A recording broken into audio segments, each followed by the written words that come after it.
네, 그럼 토론을 시작하기에 앞서 오늘 토론의 좌장을 소개해 드리겠습니다. 오늘 토론의 좌장은 이준규 경희대학교 교수님께서 맡아주시겠습니다.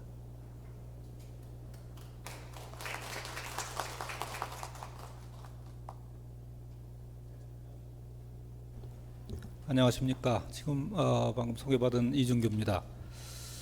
오늘 주제가 공익법인의 투명성 그리고 공익성입니다.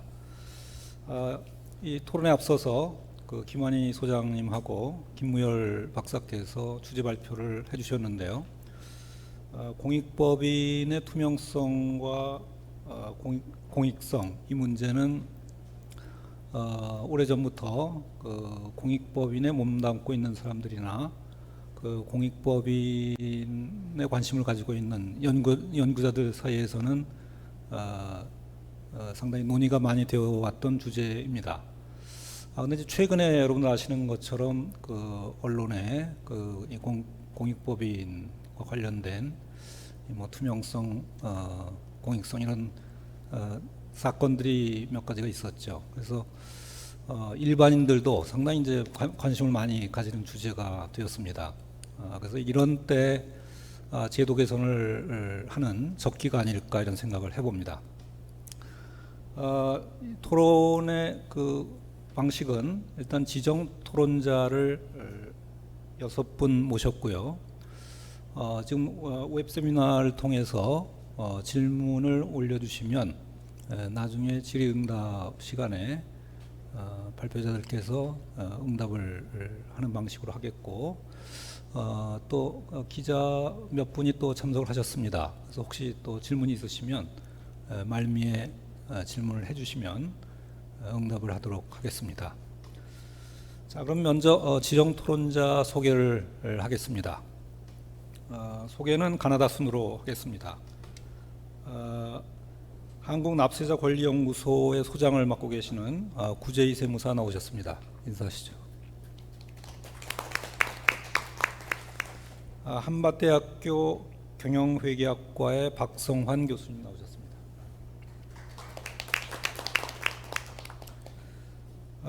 기획재정부 세제실에서 변광욱 재산세제과장님 나오셨습니다.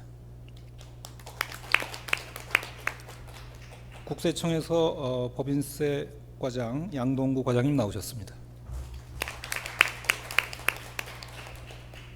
경북대학교 법학전문대학원의 이동식 교수님 나오셨습니다. 서울시립대학교 세무학과의 최원석 교수님 나오셨습니다. 최 교수님은 한국정부회계학회 학회장을 맡고 계십니다. 자, 그러면 지정 토론자 우선 가나다 순으로 그 약 10분 이내에서 토론을 듣도록 하겠는데요. 단 이제 정부 쪽에서 그 세제실의 변 과장님과 국세청의 양 과장님은 다른 분 말씀을 들어보고 마지막 순서로 말씀을 해주시는 걸로 하겠습니다.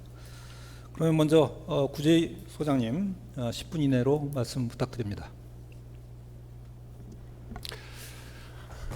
네, 감사합니다. 오늘 귀중한 공익법인의 투명성과 공익성 강화를 위한 우리 발제 두 분으로부터 잘 들었습니다. 공익법인이 사회적으로 많이 이제 문제가 될 때도 있었고 지금도 이제 계속되고 있는 것 같습니다. 공익법인이 이제 문제가 많다고 뭐 세제 혜택을 없애거나 아니면 공익법인 자체를 인정하지 않거나 뭐 할 수는 없는 일이기 때문에 현재 세대 혜택을 줄일 수 없다면 그런 관리를 잘해야 되는데 어떻게 할 것인지 이런 부분이 참 문제인 것 같습니다. 그래서 뭐 세간에는 뭐 과세를 하고 사후적으로 감면을 해주자 뭐 이런 뭐 심지어는 그런 이제 대안까지 말씀하시는 분이 계시죠. 그렇지만 뭐 그거는 사실 합리적인 대안은 아닌 것 같고요. 단지 사후 관리를 어떻게 할 것인지가 참 중요한 것 같습니다. 그런데 지금 두 발표를 이제 놓고 봤을 때 공통적으로 세제상에서의 공익법인에 대해서 이야기하면서도 공익법인에 대한 개념 대해서 이제 혼재되어 있는 게 사실인 것 같아요. 두 번째 발표에서도 공익법인의 뭐 설립, 허가주의, 엄격주의 뭐 이런 것들을 이야기했지만 공익법인 법에 의한 사단법인, 재단법인 같은 공익법인하고 세제에서 이야기하는 공익법인 등하고는 완전히 다른 개념이거든요. 물론 공익법인 법에 의한 공익법인을 포함해서 세제에서 공익법인 등으로 해서 상당히 세제 혜택을 주고 있는 범위를 넓히고 있는데요.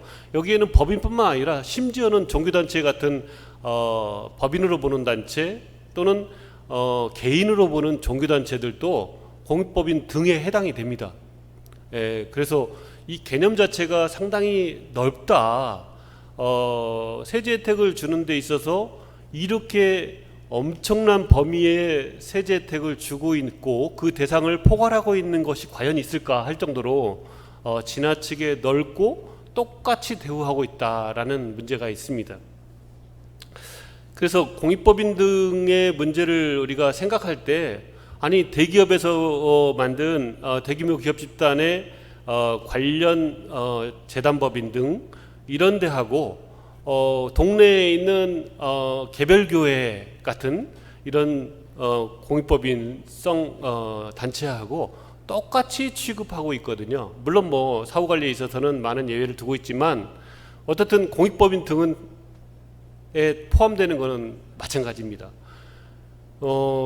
그러면 이렇게 많은 그 차이가 있는 단체들을 똑같이 다 공익법인 등으로 해서 묶을 것이냐 하는 문제에서 공익법인 사후관리에서의 문제가 출발했다라고 봅니다. 그래서 아까 발표에서도 보니까 미국의 사례가 상당히 이제 인사이트를 많이 주는데요. 우리나라도 이제는 공익법인 등이 아니라 지금 현재 발생하고 있는 공익법인의 재 문제를 다 해결하기 위해서는 이제는 공익법인을 좀 분리해서 다르게 취급할 필요가 있다. 그 분류부터 재설계할 필요가 있다라는 인식입니다. 미국의 사례도 보면 아까 사적재단과 그다음에 공공자선단체로 나눈 사례인데요. 우리나라도 충분히 그렇게 할 수 있습니다. 지금 공익법인 등으로 다 묶을 게 아니라 예컨대 대규모 기업 집단에서 만든 단체, 재단법인, 사단법인 등 그다음에 상속세나 증여세를 과세가액 불산입 받기 위해서 출연한 단체 이런 데들은 실질적으로 사실은 과세를 좀 줄이거나 아니면은 주식 보유를 통해서 뭐 그 기업들을 관리할 목적이라든지 이렇게 상당한 사후 관리가 필요한 단체들이죠. 그런데 하고 그다음에 자선성 단체들, 자선 기부 단체라고 할 수 있는 사실은 우리가 뭐 공공성이 높은 단체들 많이 있죠. 뭐 여러 가지 뭐 아름다운 재단부터 또 그렇고 뭐 어린이 재단, 뭐 미랄복지 재단 뭐 이런 데들 다 있습니다. 그런 데들이 과연 이제 그렇게 대기업이 출연한 단체들하고 똑같이 취급되어서 생기는 문제 이런 것들을 해결할 필요가 있다라는 생각입니다. 그래서 그런 이제 출연 단체하고 그다음에 기부 단체, 일반 자선 기부 단체하고 구분을 한다면 공익법인에 대한 관리가 상당히 수월해집니다. 아까 말씀드린 대로 이게 사적 재단과 관련라고 볼 수 있는 출연 단체들을 한다 그러면 그런 데들은 취득 제한이라든지 이런 것들을 유지하거나 더욱더 강화할 수가 있고요. 그다음에 이제 자선 기부 단체들에 대해서는 주식 취득 제한을 폐지할 수도 있습니다. 왜냐하면은 최근에 뭐 자선 단체들이 주식 기부를 받았는데 그것이 제한 5%라든지 10% 제한 규정을 어겨서 나중에 세금이 과세되거나 여러 가지 이제 세무 문제가 생긴 예가 굉장히 많잖아요. 기부하겠다는데 그걸 못하게 할 수는 없는 거잖아요. 취득은 가능하되 보유라든지 이런 걸 통해서 고유 목적 사업에 사용하도록 하기만 하면 되거든요. 그렇다 그러면 출연 이제 사적 재단과 일반 자선 기부 단체로 나눈다 그러면 우리 국세청이나 세정이나 세제 쪽에서 상당한 관리 방법을 달리 규율하고 또 세정에서도 상당히 편리하게 관리할 수 있다. 않나라는 생각입니다. 그래서 그 부분에 대한 재설계가 좀 필요하다는 생각이고요. 첫 번째 주제와 관련돼서는 이제 공익법인 회계 기준에 대해서 잘 말씀해 주셨고, 사실 유의미한 그런 통계 자료는 처음 봤습니다. 아주 좋은 자료인 것 같고요. 하지만 이제 공익법인 회계 기준이라는 것을 봤을 때 적용 대상이 지금 공익법인들이 장부를 작성하거나 회계 처리하거나 할 때 적용하는 기준이라고 볼 수 있을까요? 현재 현행법에서는 그렇게 정확히 하고 있지 않습니다. 결산 서류 공시할 때나 외부 감사할 때만 적용하도록 되어 있어요. 그거는 장부 기장하고는 완전히 다른 거죠, 개념이요. 물론 뭐 결산 공시하기 위해서는 똑같이 장부 기장도 할 수 있겠지만 장부나 회계 처리할 때 공익법인 회계 기준을 적용하라는 강제 규정이 없어요. 그래서 사실은 이제 복식부기에 의해서 하라든가 뭐 이런 기준이 있지만 공익법인 회계 기준이라면 실질적으로 공익법인들이 회계적으로 사용할 수 있게끔 범주를 넓히고 내용을 정교하게 만들어서 실질적으로 회계 관리할 수 있는 시스템으로 바꿔야 된다는 거죠. 그러려면 예컨대 최근에 이제 한의총 사태에서도 봤지만 그 유치원에 이제 프로그램을 보급해서 관리하듯이 공익법인 회계 기준을 담은 어떤 프로그램들을 보급할 필요도 있다라고 봅니다. 우리가 국세청에서 세정에서의 사후 관리라든지 그런 여러 가지 문제도 해결하는데 쏟는 행정력, 그다음에 여러 가지 문제점, 사회적인 병폐 이런 것들을 고려했을 때 오히려 회계 기준에 관련된 프로그램을 보급해서 그들이 회계 처리하는데 어려움이 없도록 하고 회계 지도도 충분히 할 수 있는 그런 여건이 되는 거죠. 그래서 그런 부분까지도 좀 고려할 필요가 있겠다. 물론 지금 이제 2018년도 자료는 사실 2018년에 설립한 공익법인들은 적용하지 않도록 과거의 방식으로도 해도 되도록 되어 있기 때문에 이번에 통계 자료 나온 게 아마 2019년도나 2020년도 정도 나오면 더욱더 이제 세부적인 자료로 분화되고 해서 나오면 참 좋을 것 같습니다. 아까 말씀하신 이제 공익사업 회계, 공익사업 그 수익, 그다음에 기타 수익으로 이렇게 분류되는 부분도 사실 이게 분류는 참 좋은데 이제 과세소득에 있어서 어떻게 산정할 것이냐는 문제는 또 남아 있습니다. 예전에 과거에는 고유목적 사업과 수익 사업으로 나눠서 수익 사업은 법인세가 과세되는 거고 부가세가 과세되고 이렇게 이제 분류할 수 있었는데, 직관적으로 분류할 수 있었는데, 이제는 그런 이제 과세 기준에 의한 게 아니라 기능별로 분류를 했기 때문에 그러면 어떻게 과세소득을 그분들이 판단할 것이냐 이런 것들이 남아 있거든요. 우리가 규제하기 위한 게 아니라 공익법인들이 잘할 수 있게끔 우리가 지도하기 위한 측면을 고려한다 그러면 그런 부분에 있어서도 충분히 법인세법이든 아니면 상증법이든 공익법인 회계에 관련돼서 충분히 그런 부분까지도 고려를 해서 지침을 세워야 된다고 생각합니다. 두 번째 주제와 관련해서 이제 중요한 부분은 구소장님 조금 좀 줄여주셔야 될 것 같습니다. 네네네. 한 가지만 이제 말씀드리고 이제 마무리하겠습니다.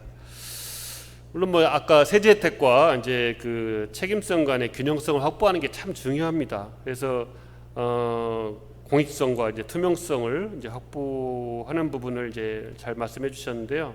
공익성에 있어서는 아까 말씀드린 대로 공익법인을 제대로 분류한다면 그 분류에 따라서 잘 사후 관리하면 큰 문제가 없을 테고요. 지금으로서는 상당한 이제 예외 기준이라든지 제외 기준 이런 것들을 좀 보완하면 좋을 것 같습니다.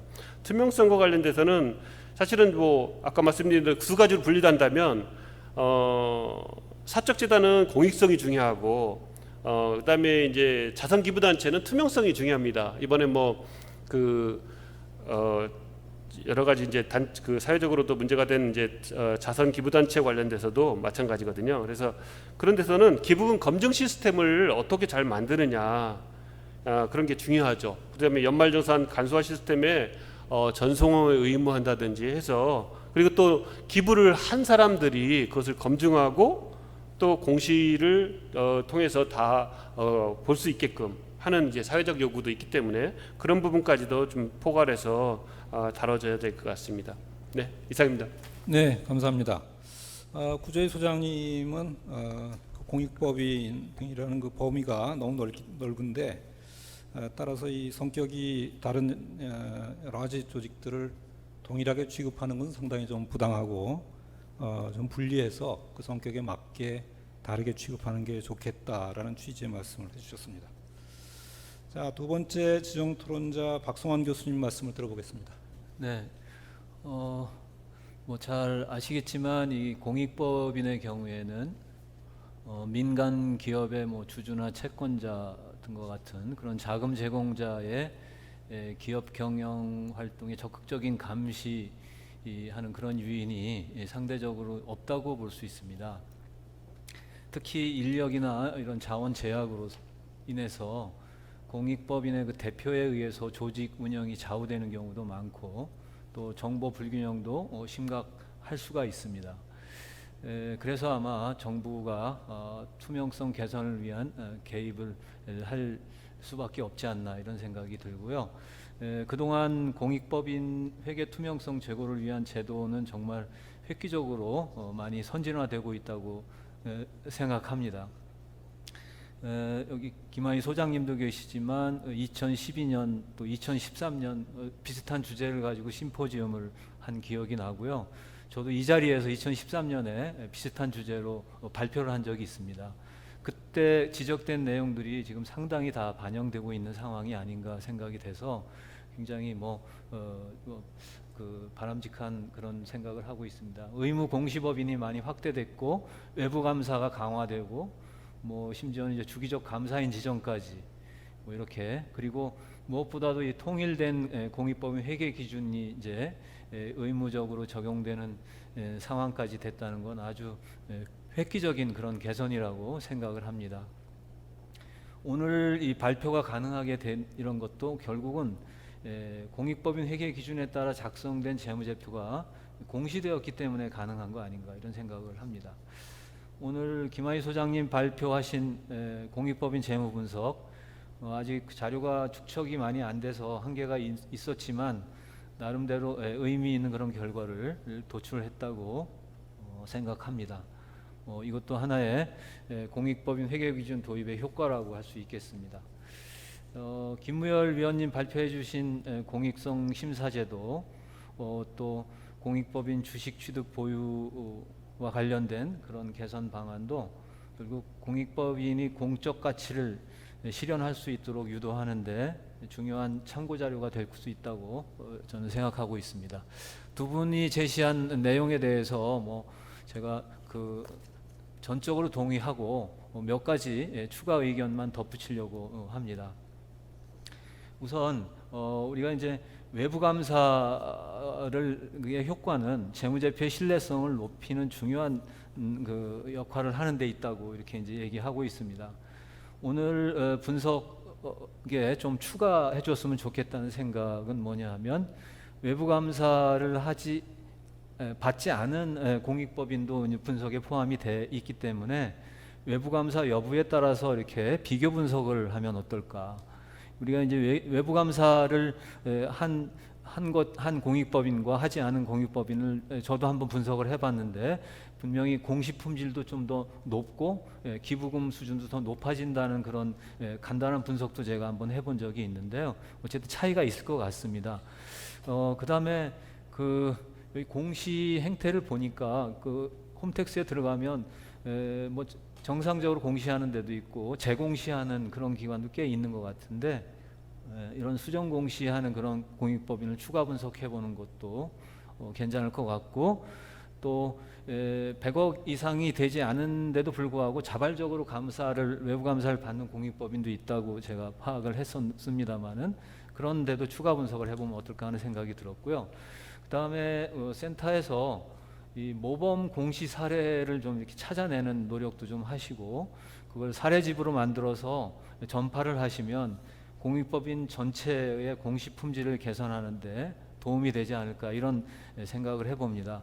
뭐 좀 더 나가서 우리 조세재정연구원 또 여기 정부회계학교 회장님도 와 계시지만 공익법인 투명 회계 대상 뭐 이런 거를 제정하는 것도 뭐 한 방법이 아닐까 이런 생각도 해봤습니다. 그다음에 그 재무제표 본문을 중심으로 해서 오늘 이제 분석이 이루어졌는데요. 이 공익법인 이해관계자, 뭐 기부자, 뭐 조세 혜택을 부여하는 주무부처, 또 보조금을 제공하는 그런 부처, 이런 이해관계자들이 정말 궁금한 정보가 무엇인가 한번 생각을 해볼 필요가 있는데요. 이 공익 목적에 부합하는 사업을 공익법인이 정말 충실하게 수행하였는지에 대한 정보를 알고 싶어 할 것 같아요. 그런데 지금 본문이나 주석을 통해서 이걸 확인하기가 쉽지는 않다 이런 생각이 들고요. 물론 이제 김만희 소장님께서 사업 비용을 더 세분화하면 가능하지 않겠냐는 제언도 주셨는데, 제 생각에는 재무제표 본문보다 이제 주요 공익 목적 사업 활동 내역별 자원의 투입이나 효과에 대한 정보를 뭐 필수 보충 정보나 주석에 이렇게 제공할 수 있도록 하면 어떨까 이런 생각을 해봅니다. 왜냐하면 이 부분이야말로 공익법인이 창출하는 사회적 공익적 가치를 알려주는 중요한 정보이기 때문에 그렇게 생각을 하고 있습니다. 또 고유 목적 사업 준비금이 이렇게 조세 목적으로 설정이 되는데, 그것의 미래 사용 계획을 밝혀주는 것도 중요한 정보가 되지 않을까 이런 생각을 해봤습니다. 그리고 또 발표에서도 나왔지만 미국의 그 체리티 내비게이터에서 제시하는 그 지표들이 이제 재무 건전성 지표 말고 뭐 그 내부 통제, 뭐 회계 책임성이나 투명성, 그다음에 웹사이트 평가 항목 등이 있는데, 그런 것들을 체크리스트로 만들어서 그 공익법인별로 그것이 잘 준수되고 있는지, 아니면 점수 같은 것을 주석에 보완해도 좋을 것 같다 이런 생각이 들었습니다. 그 다음에 외부 감사와 관련된 내용인데요.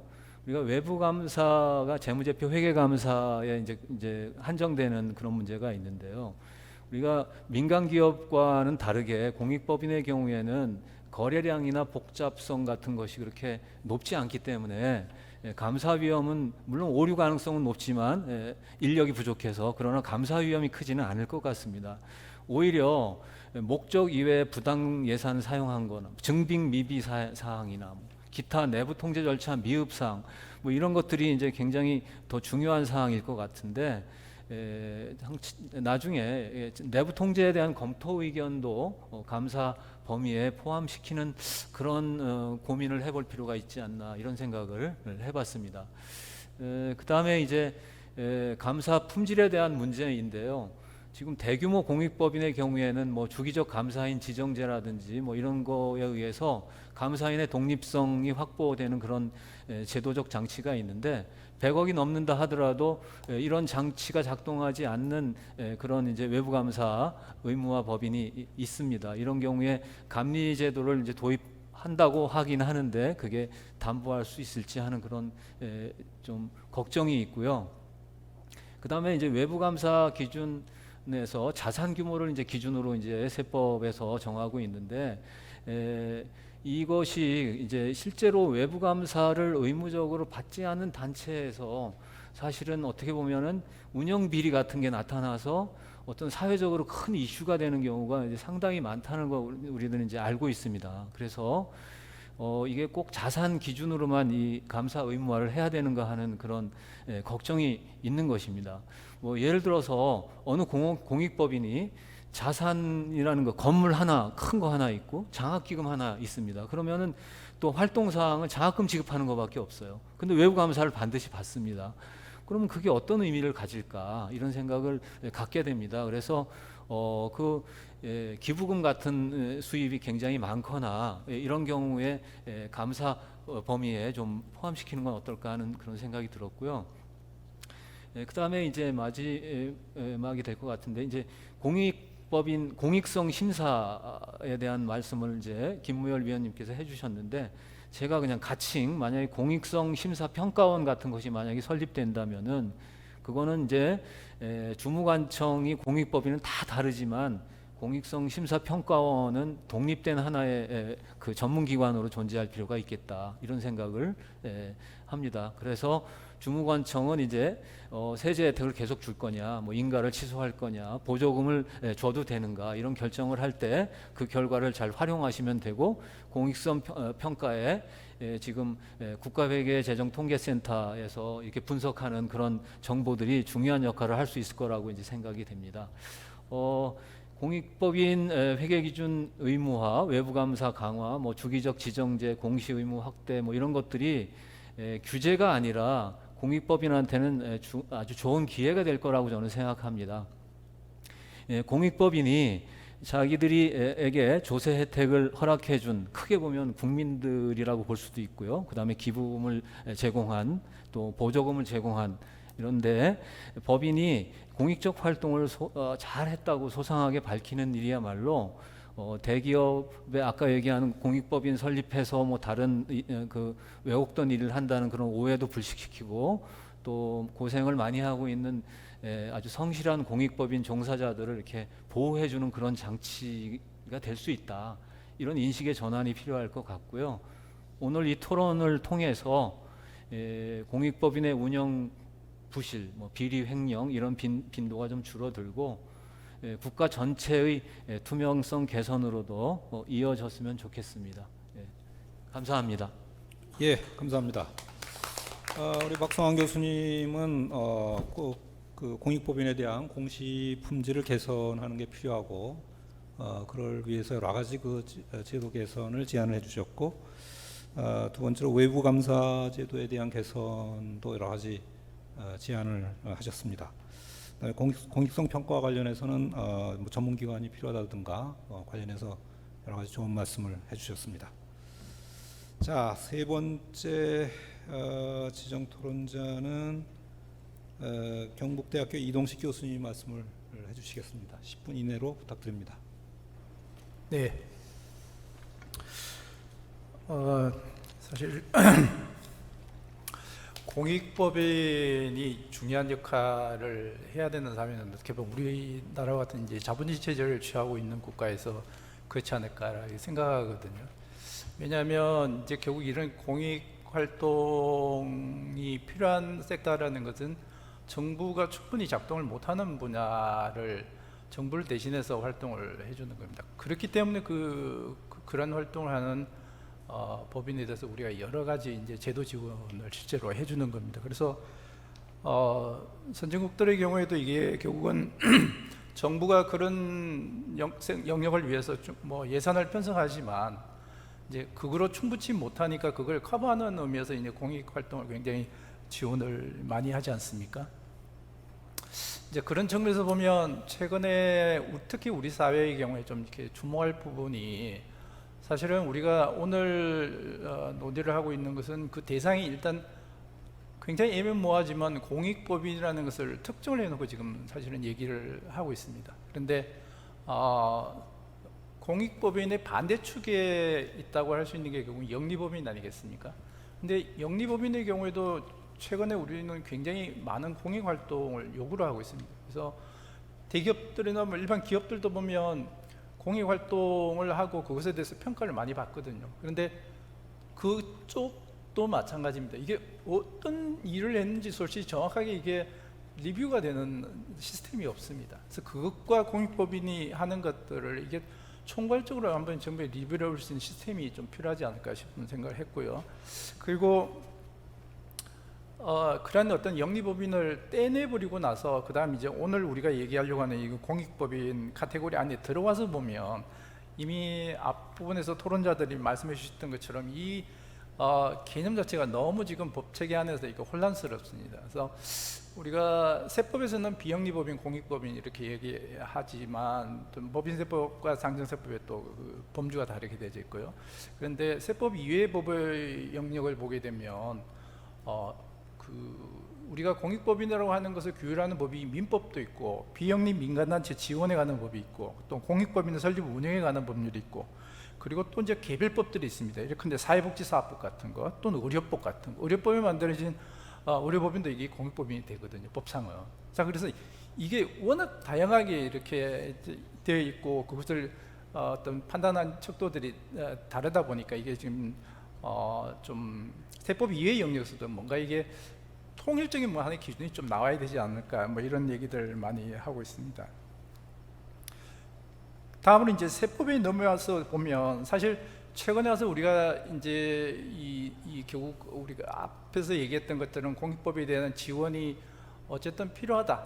다만 이제 그 제도를 남용하는 것들은 억제를 하되 지원은 계속적으로 이제 이루어져야 된다는 공감대는 우리 사회에 넓게 형성이 되어 있는 것 같은데, 과거에 우리 사회의 현실들을 보면 우리의 그 어떤 기대만큼 공익법인들이 잘 활동을 하지 못했기 때문에 다양한 형태의 어떤 이제 규제들이 들어갑니다. 그런데 그 규제를 받는 대상자들이 너무나 다양하다 보니까 실제 그 규제를 잘 따라올 수 있는 공익법인이 있고요, 그렇지 못한 공익법인들이 있습니다. 그런데 현실적으로 숫자로도 보면 후자가 더 많을 수 있는 거 아니냐. 그래서 뭔가 앞분의 토론자도 말씀해 주셨는데 그걸 감당할 수 있는 어떤 대기업 집단의 그런 어떤 공익법인과 그 외 공익법인들이 뭔가 좀 세제적인 관리에서도 나눠져야 되지 않을까, 이런 생각을 실제로 해봅니다. 제 경험상대로 보니까 사실 뭐 우리가 대기업이라고 할 수 있는 기업에서 출연해 나온 공익법인의 경우에도 그 안에 관리 인력이라는 게 너무나 제한적이라서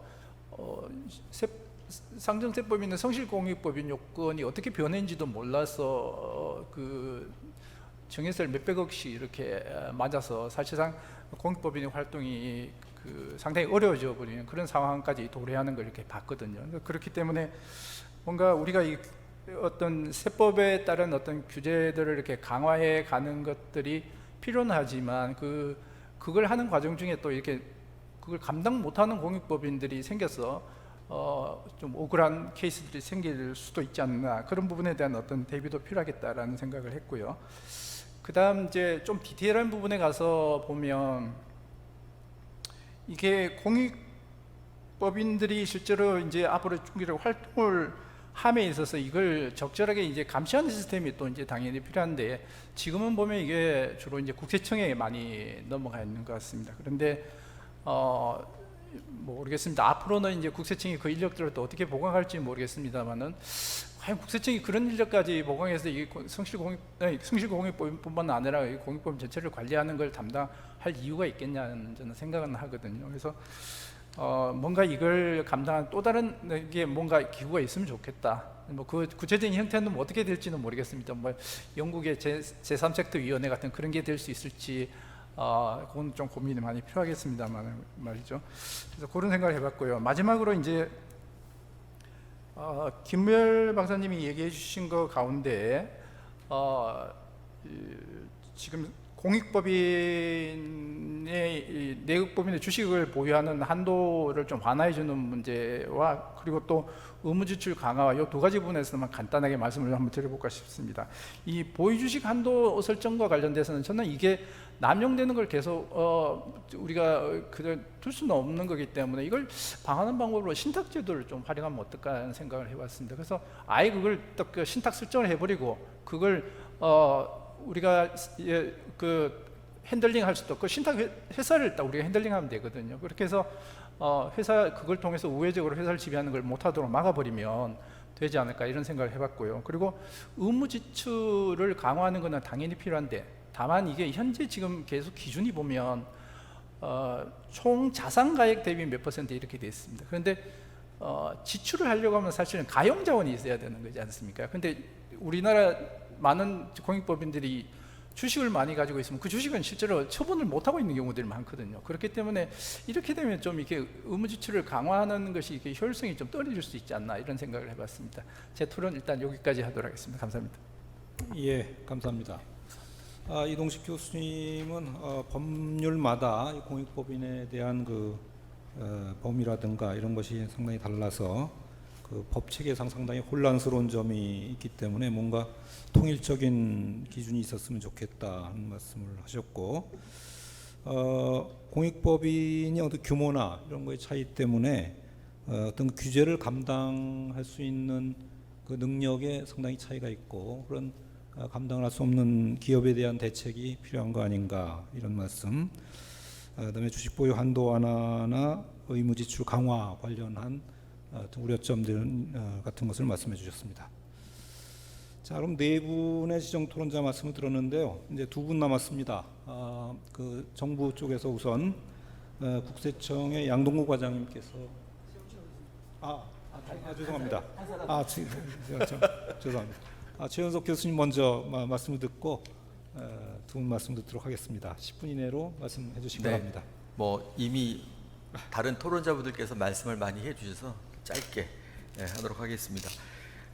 공익법인들이 이제 점점 사회적 역할이나 영향력이 커지고 있고, 그래서 그에 따라서 거기에 기부를 했거나 이제 세금을 내서 정부 지원을 받아서 운영되고 있는, 보조를 받아서 운영되고 있는 공익법인에 대한 일반 국민들의 관심도 커져가고 있습니다. 그런 의미에서 이제 그런 공익법인의 투명성과 공익성 강화를 위한 이런 제도 개선 정책 토론에 굉장히 의미가 있다고 생각합니다.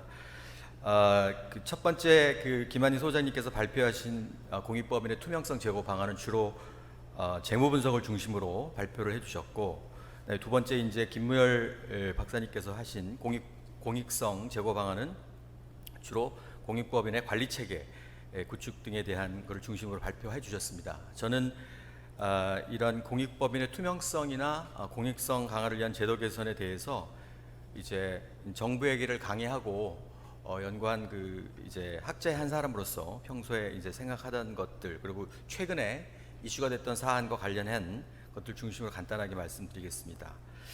이제 첫 번째 발제문에서도 소장님께서 그 운영 성격표에 나와 있는 그 기타 수익 비중이 좀 과다해가지고 좀 사업 수익을 세분화해서 수익 지원을 좀 분명히 하고, 사업 비용의 성격별 부분을 좀 세분화해가지고 보다 투명하게 정보 제공이 가능하도록 그럼 개선하는 것이 필요하다, 이런 의견을 주셨는데, 그러한 유사한 문제가 이제 상증세법 시행세 측에 있는 그 기부금품 모집 지출 명세서에도 동일하게 나타나고 있었습니다.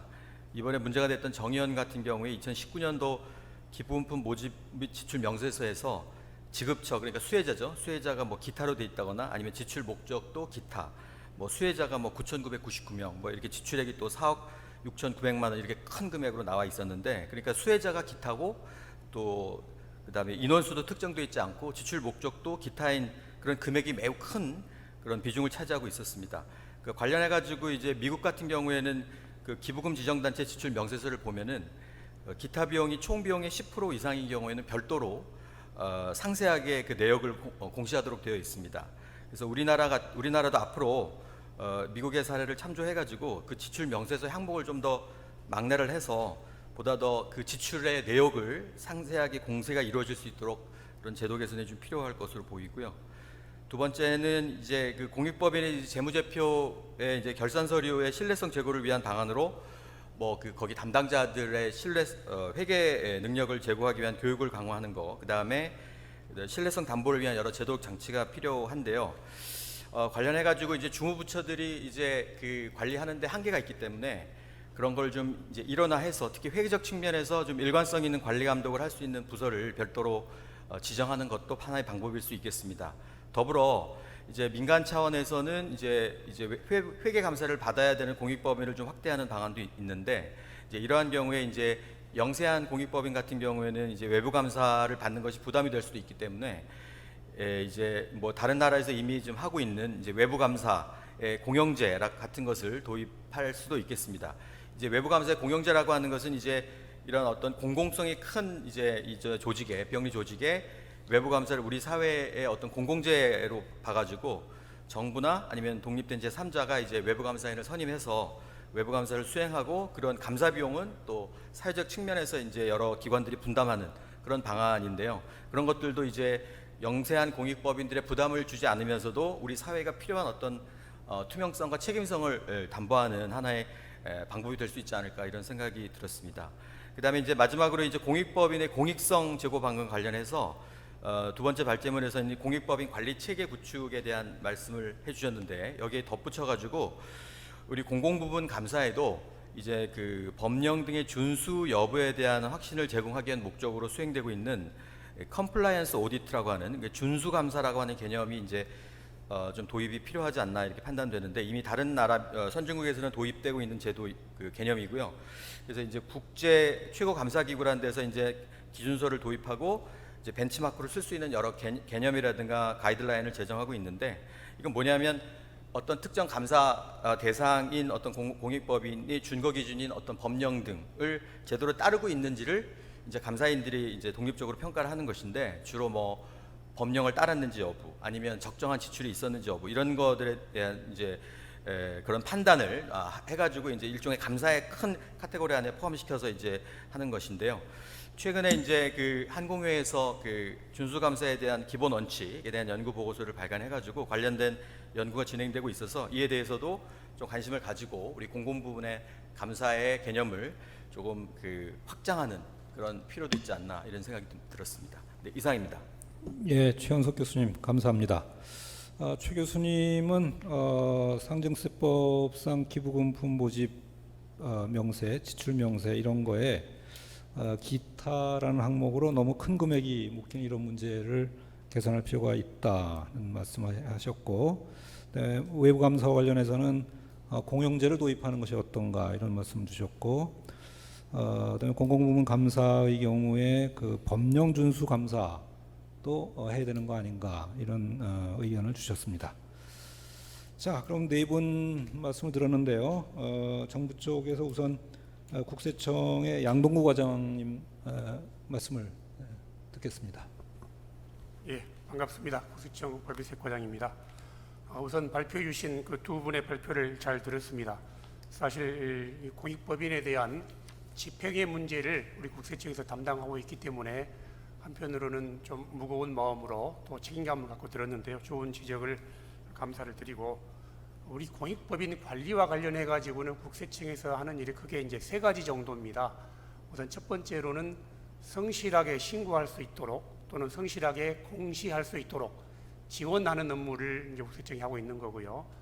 그다음에 이제 세법 의무를 위반하는 것에 대한 검증하는 업무를 하고 있습니다. 세 번째로는 공시 내용이 잘 되었는가를 점검해서 공시를 바로 잡는 그런 업무를 이렇게 하고 있습니다.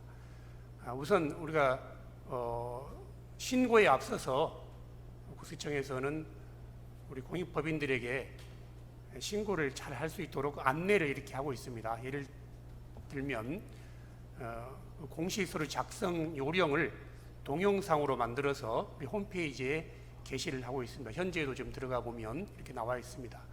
사실은 아시다시피 우리 공익법인들이 회계 인력이 좀 부족합니다. 인력이 부족해서 얼마나 잘할 수 있을까 이런 고민들이 있어서, 사실은 우리 납세자 세법 교실이라는 제도를 통해서 교육을 좀 계획을 올 초에 했었습니다. 그러나 잘 아시는 대로 뭐 코로나 이런 상황 때문에 직접적인 교육을 바로 하지 못했고요. 그 대신에 이제 온라인으로 홈페이지에 늘 볼 수 있도록 이렇게 해놨습니다. 그리고 우리 그 김환희 소장님께서 이렇게 지적을 해주신 것처럼 서식간에 일치하지 않는 그런 오류들이 많이 있어서 신고 과정에서 자기 검증을 할 수 있도록 그런 프로그램도 올해 한 34개 항목에 대해서는 서류가 일치할 수 있도록 좀 만들었습니다. 그래서 서류가 일치하지 않으면 팝업으로 알려줘가지고 이 금액이 일치하지 않습니다 하는 것을 작성 과정에서 확인할 수 있도록 이렇게 했습니다. 또 전년도 금액과 일치할 수 있는 부분들은 미리 채움 서비스라고 해서 한 8개 항목 정도는 전년도 금액을 그대로 또 적용할 수 있도록 하고, 또 3월 달에 출연재산 보고서와 공시 서류가 일치할 수 있도록 이런 그 작업도 좀 했습니다. 그러나 아직까지도 좀 많이 미흡한 것 같고요. 그 다음에 최근에 이제 공시 서류를 이렇게 보니까 여전히 좀 미흡한 분들이 많이 있는 것 같습니다. 그래서 제가 자체적으로 전산 분석을 현재 좀 하고 있고요.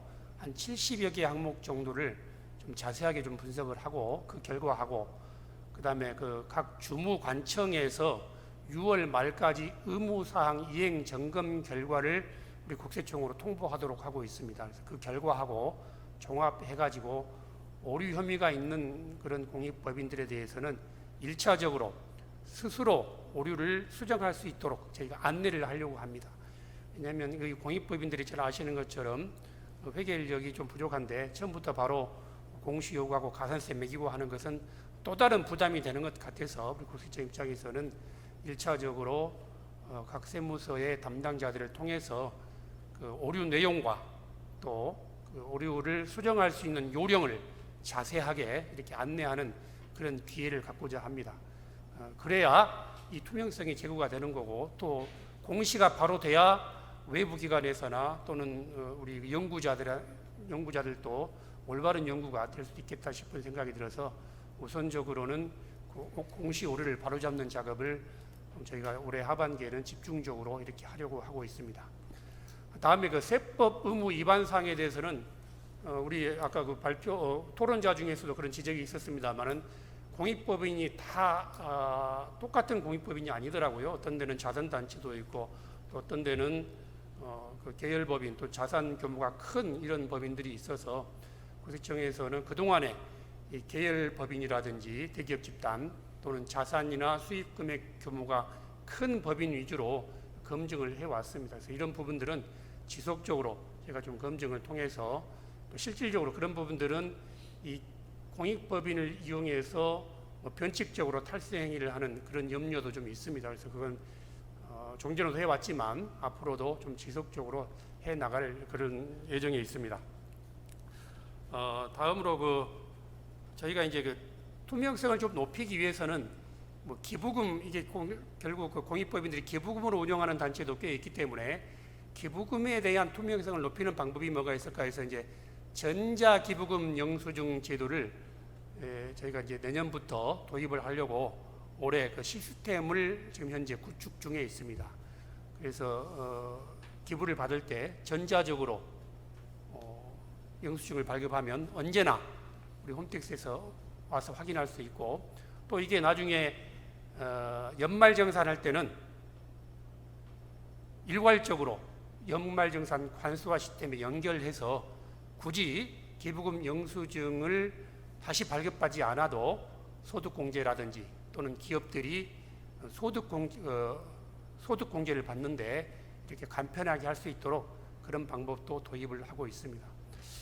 아무쪼록 우리 최근에 공익법인에 대한 투명성 요구라든지 이런 요구가 더 많아져서 저희들의 책임이 무겁습니다만, 또 여러분들이 지적을 해주신 것처럼 우리 인력이 사실 현재로는 많이 부족한 그런 상황이 있습니다. 그러나 이 일 어차피 이제 세법에 규정되어 있고 국세청이 해야 될 일이기 때문에 저희들로서는 최선을 다해서 이렇게 해야 되고, 또 전산도 좀 개발을 하고, 우리 김한희 소장님께서 지적해 주신 그런 문제점들도 가급적이면 전산으로 좀 연구를 해서 재무제표에 입력이 되면 공시 시스템에 자동으로 반영이 된다든지 이런 부분도 최대한으로 제가 연구해서 개발하도록 그렇게 하겠습니다. 또 토론자께서 지적해 주신 문제들도 저희가 잘 고민하고 또 검토해서 반영해 나가도록 그렇게 하겠습니다. 네, 이상입니다. 네, 양 과장님 말씀 들었습니다. 양 과장님은 그 국세청에서 하는 공익법인 관리 업무를 상세하게 소개를 해주셨는데요. 지원을 한다든가 검증을 한다든가 오류가 발생했을 때 수정 신고를 유도한다든가 이런 말씀들은 납세자들한테 많은 도움이 될 것 같습니다. 그다음에 전자기부금 영수증 제도를 도입하기 위해서 현재 준비 중이라는 말씀도 해주셨습니다. 자, 그럼 마지막으로 세제실 재산세제과의 변 과장님 말씀을 듣겠습니다. 네, 재산세 과장입니다. 먼저 발표해 주신 김한희 김무열 발제자님께 진심으로 감사드립니다. 주제인 공익법인의 투명성 및 공익성 강화 주제는 저희 세제 당국도 계속 심각하게 고민하고 있는 부분이어서 정말 중요한 주제였고, 제가 오늘 깜짝 놀란 거는 그 내용 중에서 저희가 정말 참고할 수 있고 정책의 향후에 도움이 크게 될 수 있는 자료가 있어서 그 내용도 저희가 추후에 계속 정책을 만들어 나가는데 반영하고 참고하도록 하겠습니다. 다시 한번 감사드립니다. 먼저 이 공익법인이 굉장히 어려운 것 같습니다. 오늘 참석자도 보셔도 국세청에서는 법인세 과장님이 오시고 저는 이제 재산세 과장이었습니다. 이게 공익법인 관련된 법이 법인세법과 상증법에 이렇게 나눠져 있다 보니까 이제 법을 공익법인이라든지 일반 국민들께서 굉장히 좀 어려워하시는 부분이 있어서 제가 한 1분 이내로 잠깐 먼저 좀 말씀을 드리면은 공익법인은 크게 저희가 볼 적에 보통 두 가지 세금 문제를 발생시키는 것 같습니다.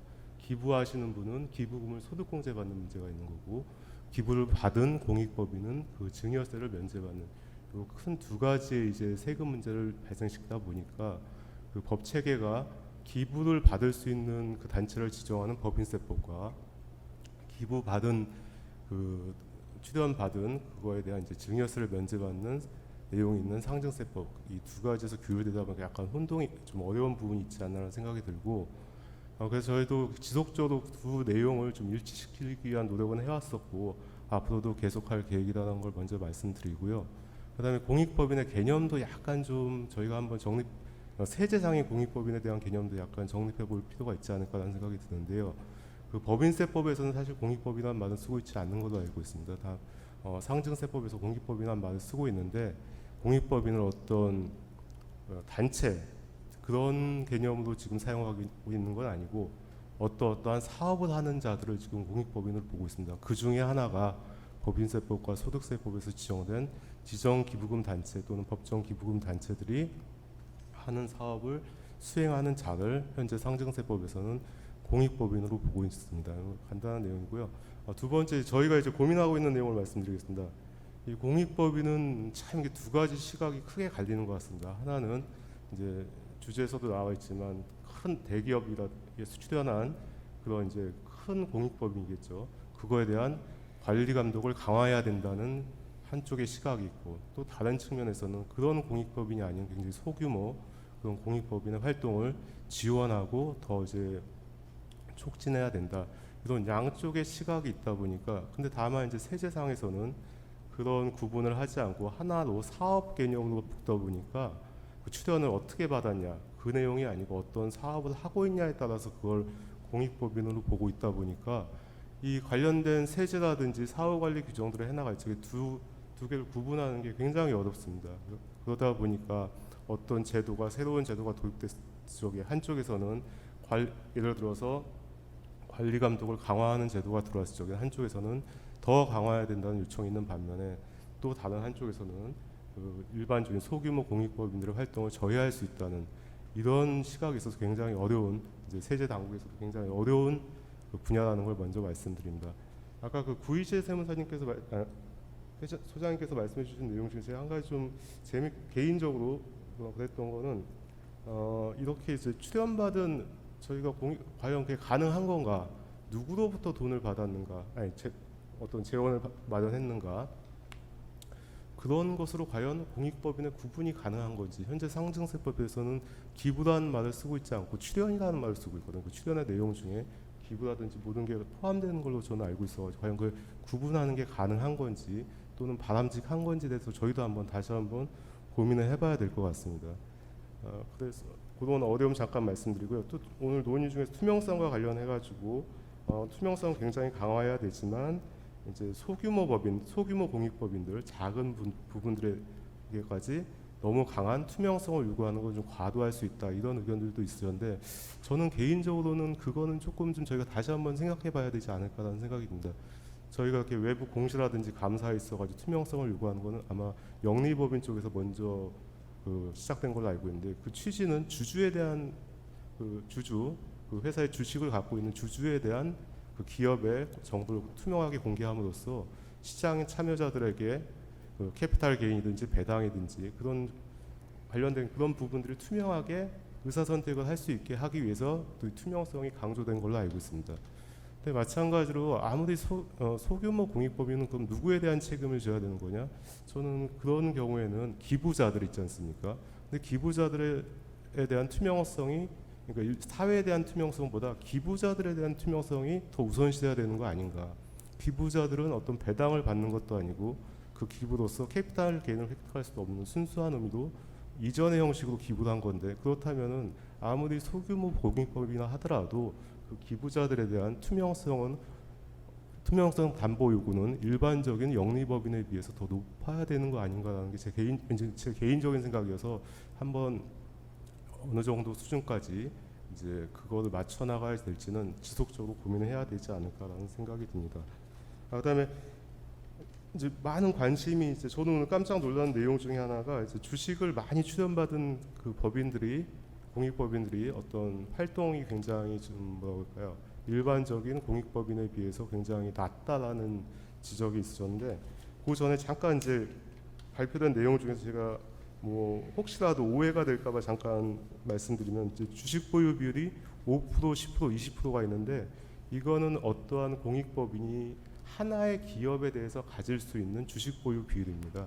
예를 들어서 A라는 공익법인이 갑이라는 회사가 발행한 총 주식수에서 몇 %를 가질 수 있냐 이게 여러 가지 요건에 따라 가지고 5%, 10%, 20%를 가질 수 있는 거고 아까 이제 발표 내용에 있었던 50% 이런 거는 그 공익법인의 전체 자산 중에서 주식이 얼마까지 가질 수 있냐는 내용이기 때문에 약간은 좀 개념이 다른 것 같습니다. 그래서 어떤 기업이 어떤 공익법인이 어떤 회사의 주식을 100% 갖고 있다도 그런 부분들은 우리가 조금 좀 다시 한번 이런 개념을 갖고 주의해서 봐야 되지 않을까라는 생각이 듭니다. 이제 내용으로 들어가서 저희도 고민하고 있습니다. 공익성을 강화시키기 위해서 어떻게 되는 거냐. 근데 상증세법에 보면은 지금 출연받은 재산은 공익 목적에 사용하게 되었습니다. 공익 목적 외에 사용하게 되면은 증여세 감면받은 걸 추징하게 되어 있는데 아마 문제의식으로 느끼는 건 대부분 아마 소극적인 미사용이 아닐까라는 생각이 듭니다. 예를 들어서 배당을 받지 않는다든지 어떤 건물을 출연받은 자가 임대 사업을 하지 않는다든지 이제 그런 소극적인 목적 사용의 개념이 성립할 수 있는 거냐 그게 조금 좀 어려운 부분인 것 같고요. 그래서 저희가 세제상에는 어떻게 되어 있냐면은 하나만 보는 게 아니고 운용 수익의 70%, 80% 또는 출연 재산의 일정 비율을 사용하게 되어 있고 둘 중에 큰 부분을 사용하게 하는 게 현행 구조입니다. 그러니까 너무 한쪽으로만 보시면 그럴 수가 있는데 이 두 가지를 같이 감안해 가지고 그러니까 출연 재산의 몇 프로 이상을 사용하든지 아니면 운용 소득의 몇 프로 이상을 사용하되 두 개가 엔드 개념이 아니고 둘 중에 큰 금액을 사용하면은 사용을 이제 고유 목적의 활동을 하고 있다고 인정을 해주고 있는데요. 저희도 고민스러운 부분 중에 하나입니다. 주식을 받은 상태에서 배당도 받지 않고 계속 주식을 보유하고 있는 일부 공익법인들이 과연 우리가 상증세법에서 지원해주고 있는 이러한 거에 대해서 지원 취지에 비춰서 과연 적정한 공익법인으로서 역할을 하고 있는 거냐라는 부분인데 그 부분도 저희가 지속적으로 검토해오고 있는 부분이고 향후에도 아마 지속적으로 제도 개선이 이루어지지 않을까라고 생각하고 있습니다. 여기까지 이상이고 하여튼 오늘 발제자분과 토론자분들께서 주신 의견은 제가 거의 다 메모를 했는데 돌아가서도 향후에 열심히 정책에 반영하도록 최선을 다하겠습니다. 감사합니다. 네. 변 과장님 말씀 들었습니다. 변 과장님은 정부 입장에서 그 세무행정이나 조세 정책을 해나감에 있어서의 그 어려움 그리고 고민 이런 것들을 말씀해 주셨습니다. 저도 이 상속세, 증여세 강의를 지금 하고 있는데 이 상증세법의 공익법인 규제 부분을 다룰 때는 매년 읽어봐도 굉장히 어렵습니다. 굉장히 복잡하고 자신이 없습니다. 특히 또 이 상증세법의 가산세, 규정된 가산세는 전부 다가 이 공익법인과 관련된 걸로 알고 있는데요. 굉장히 복잡합니다. 근데 이런 복잡한 게 납세자들이 일부러 골탕 먹이려고 그렇게 만들어 놓은 것은 아닐 것이고 결국은 이제 그만큼 이 공익법인 문제가 어렵다는 것을 말해주는 것이 아닌가 이런 생각을 해봤습니다. 일단 6분 말씀을 다 들었는데요. 송 팀장님 혹시 외부로 질문? 특별한 질문이 온 건 없습니다. 외부로 질문은 없다고 합니다. 이 자리에 언론에서 기자분들 참석을 하셨는데 혹시 질문하실 거 있으신가요? 없으시군요.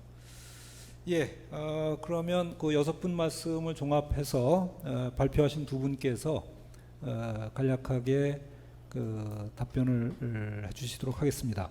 너무 많은 내용이기 때문에 그 중에서 중요하다고 생각하는 거 몇 가지만 추려서 말씀을 해주시면 감사하겠습니다. 우선 김 소장님부터 말씀하실까요? 저희가 공익법인 회계 기준을 이제 실무적으로 지원을 하다 보면 공익법인의 이제 가장 큰 애로사항은 이 준수 비용이 상당히 많이 들어간다. 아직까지는 회계 역량이 부족해서 그래서 구제희 소장님께서 제안하신 어떤 그 기준을 담는 프로그램 같은 걸 만들어 배포하자라는 아이디어는 참으로 실용적으로 좋은 아이디어라고 생각하고요. 박송환 교수님께서 특히나 이제 조세현 플러스 유관 단체에서 이분들의 그 투명성 이제 공시를 제고를 위해서 모범 공시 사례 또 투명 대상 기타 필수 보충 정보 등등 아주 그 구체적으로 실천 가능한 제안 주신 것도 저희가 바로 한번 구체안을 만들어 볼 수 있도록 이렇게 조치를 취해 보겠습니다.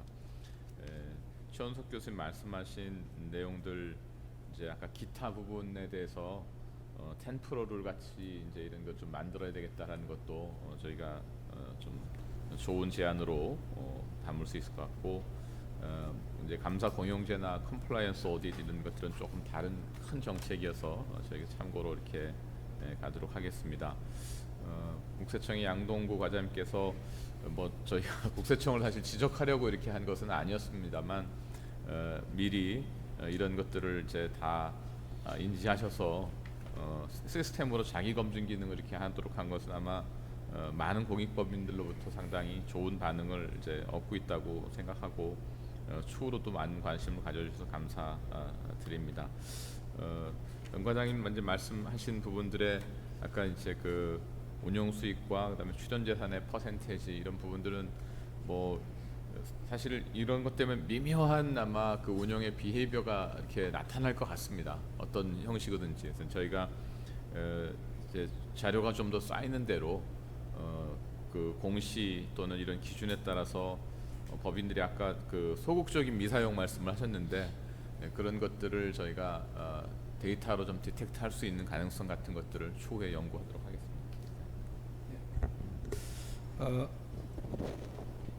김 박사님 말씀하시죠. 예, 여러 가지 의견을 많이 주셔서 정말 감사드립니다. 제가 향후에 또 그 연구하는 데서 많이 도움이 될 수 있을 것 같습니다. 사실 공익법인의 개념이라든지 범위에 관한 부분들은 제가 계속 이걸 어떻게든 이렇게 도대체 몇 개인지부터 시작해서 이렇게 하나하나 사실 이렇게 보려고 해도 이게 개념상 너무 와닿지 않는 측면이 많습니다. 왜냐하면 이게 지정기보금단체랑 이제 상증세법상 공익법인의 범위를 사실 거의 일치시키려고 사실 이제 법에서는 많이 노력을 하고 있는데 정말 그게 거의 일치가 되고 있는지부터도 사실 좀 고민이 되고요. 그 다음에 추가적으로 이제 구제희 세무사님 말씀하셨던 그 공익법인의 어떤 이제 사적재 미국의 제도처럼 사적재단인지 공자선단체를 나눠가지고 어느 게 좀 더 공익성이 많은 것들에 있는지 아니면 또 공익성이 좀 덜한 것이 있는지 뭐 이런 것을 기준으로 이렇게 좀 나누시는 것 같은데 그렇다면 일단 그 기준 자체를 재설계해야 되는데 이 기준을 설정하는 것이 정말 쉽지는 않을 것 같습니다. 한편 좀 예를 들자면은 제가 또 그래서 또 공부를 하다 보니까 도일 같은 경우에는 예전에는 그 좀 더 공익성이 높다라고 하는 측면에서는 사실 세제 혜택을 줬습니다. 그리고 그렇지 않은 공익법인 같은 경우에는 아예 세제 혜택을 주지 않는 그런 형태로 나가다가 2007년 8년 정도에 해가지고 이제 일괄적으로 그냥 우리나라 국세기본법에 해당되는 조세기본법에다가 그걸 다 통합을 시키면서 일단 공익법인이기만 하면은 이제 모두가 이제 다 세제 혜택 받을 수 있도록 이렇게 해놓은 측면이 있습니다. 그래서 이 부분이 아마 좀 해결이 돼야 될 것 같은데 그래서 이게 사적 미국의 어떤 그 제도와 같이 이제 공익법인을 어떻게 나눌 것인가에 관한 부분들은 좀 더 쉽지 않을 것 같다는 생각이 들고요. 그다음에 이제 다른 분들도 말씀 많이 하시는데 그다음 이동식 교수님 말씀하셨던 이제 그 공익법인 주식 보유 취득과 관련해서 이제 신탁 제도 설정하는 부분은 이제 제가 좀 더 고민을 해봐야 될 것 같습니다. 왜냐하면 이제 제가 이제 말씀을 좀 덜 드렸던 부분이 있는데 이제 돌 같은 경우에는 이제 보시재단 같은 경우에는 이중재단의 형태를 취하고 있습니다. 그 이중재단이라는 것은 어떤 재단이냐면 하나는 앞에서 제가 발표에서 말씀드렸던 가족재단 형태가 있고요. 그 다음에 추가적으로 하나는 그 다음에 따로 이제 순수하게 공익 활동할 수 있는 공익재단 형태가 있습니다.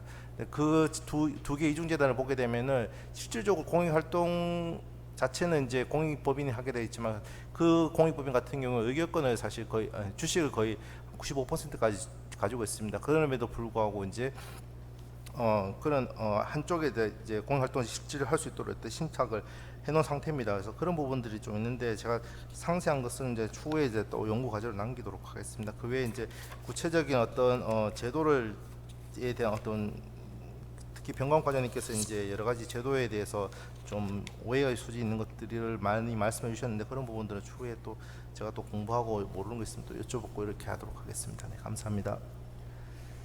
네, 오늘 그 토론회에서 그 공익법인의 투명성과 공정성에 관련된 굉장히 많은 제안들이 있었습니다. 그래서 이런 것들이 구현 가능한 것이라면 조속한 시일 내에 정책에 반영되기를 기대해 봅니다.